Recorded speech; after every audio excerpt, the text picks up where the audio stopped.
Hoje eu vou falar sobre um tema muito importante para o mundo dos leilões de imóveis. Vou falar sobre a imissão na posse. Então vamos supor que você arrematou o imóvel de leilão, fez a notificação extrajudicial e mesmo assim o ocupante ou o ex-proprietário falou para você que não vai desocupar o imóvel de forma amigável. E agora? O que você tem que fazer? Você tem que abrir um processo de imissão na posse. Essa é a solução para o seu problema. Meu nome é Carlito Moraes, eu sou advogado especialista em leilões e em desocupação de imóveis. Se você quer ficar por dentro dos melhores conteúdos sobre leilões de imóveis, já se inscreve aí no canal e marca o joinha. Então você arrematou o imóvel, notificou o ocupante de forma extrajudicial, mandou a notificação via correio ou via cartório e a pessoa se negou a desocupar o imóvel.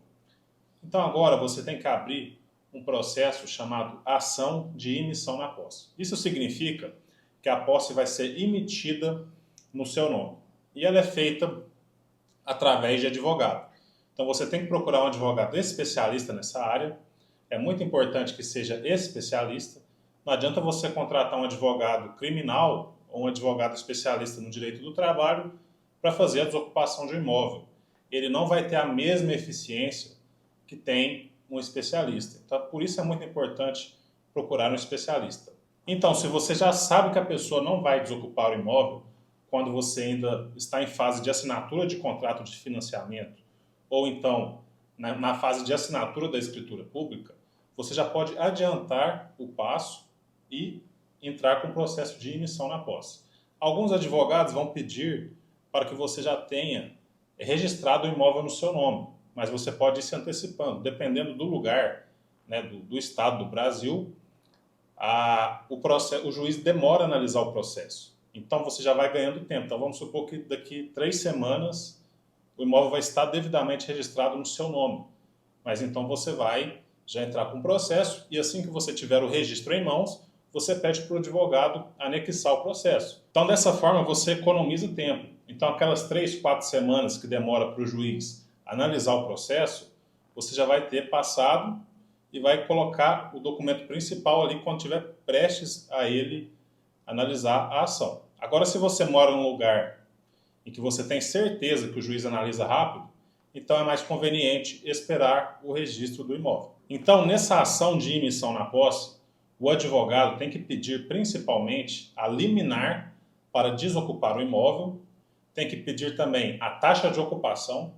Então, desde a data que você arrematou o imóvel até a data da efetiva desocupação, você tem direito de receber o valor da taxa de ocupação, que é o valor de 1% do valor fiscal do imóvel ou então do valor da arrematação por mês, entre a data da arrematação e a data da desocupação efetiva do imóvel. O advogado também tem que pedir a restituição das custas processuais, que é o dinheiro que você gastou para mover essa ação por culpa única e exclusivamente do ocupante, e também honorários de sucumbência.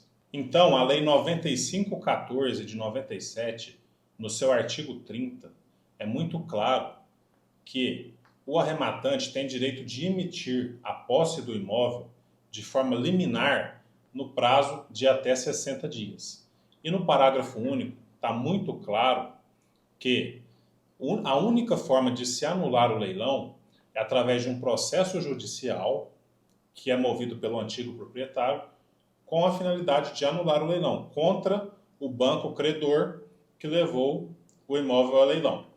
E também é muito claro que a única forma de se anular esse leilão é no caso de haver algum vício no momento da notificação desse antigo proprietário para purgar a mora do imóvel. Então, ou seja, ele deixou de pagar as prestações, o banco foi lá e notificou ele para pagar as prestações atrasadas.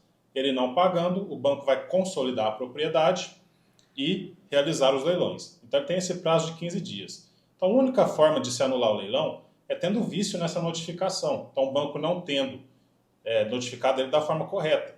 E fora isso, o parágrafo único do artigo 30 da Lei 9514 de 97 é muito claro. Se esse leilão for anulado pelo antigo proprietário através de um processo judicial, o banco vai entrar em perdas e danos. Então, o imóvel jamais vai voltar a ser do antigo proprietário. O banco vai ter que indenizá-lo em perdas e danos no caso de conseguir uma anulação desse leilão através de um processo judicial. Depois de protocolada a petição inicial, agora entra um fator muito importante, que é a notificação extrajudicial que você fez para o antigo proprietário lá atrás. Então, se você fez essa notificação bem feita, conseguiu enviar pelo cartório, pelo correio, tem a comprovação de envio, tem alguma conversa de WhatsApp que você conseguiu fazer com a pessoa, muitos juízes não dão um prazo de 60 dias para a pessoa desocupar, eles dão um prazo menor, quando eles veem que você já tentou de qualquer forma, de todas as formas, tentar desocupar esse imóvel de forma amigável. E também tendo a certeza que aquele antigo proprietário está totalmente ciente que aquele imóvel foi leiloado e que agora ele tem um novo proprietário que está exigindo a posse e ele, muito ciente de toda essa situação, não desocupa o imóvel. Então é muito importante você registrar todos esses eventos no processo para que o juiz dê um prazo menor. Eu mesmo já consegui prazos de 15 dias para a pessoa desocupar o imóvel. Já consegui prazo de 60, mas também consegui prazo de 15. Então, o fator determinante para conseguir esse prazo menor é realmente tendo essa comprovação de que você tentou, por todos os meios que eram possíveis, fazer uma desocupação amigável e extrajudicial, sem utilizar o poder judiciário. Então, concedida a medida liminar, o juiz determina que o oficial de justiça vá até o imóvel para citar a pessoa do ocupante, que no processo ele vai ser réu, requerido, e informá-lo da decisão liminar, determinando a desocupação do imóvel e também o prazo para a pessoa desocupar o imóvel. O prazo começa a contar a partir do primeiro dia após o oficial de justiça ir no imóvel. E esse prazo é contado em dias corridos. Então, decisões liminares são contadas em prazos de dias corridos. Então, seja de 15, 30, 60 dias, o prazo que o juiz deu é contado em dias corridos. E se essa pessoa não cumprir essa decisão judicial dentro desse prazo, lembrando que as decisões judiciais não podem ser descumpridas de forma alguma, então, se você verificou que a pessoa não cumpriu essa decisão liminar, você deve pedir para o seu advogado solicitar no processo a desocupação compulsória do imóvel. Então, da próxima vez que o oficial de justiça for lá no imóvel, ele já vai com reforço policial para desocupar o imóvel de forma forçada. É muito importante destacar que nessa desocupação forçada, compulsória do imóvel, você tem que arcar com os custos dos carregadores que vão retirar os objetos do imóvel e também do frete do caminhão que vai conduzir esses pertences do antigo proprietário para algum lugar. Para qual lugar vai esses pertences?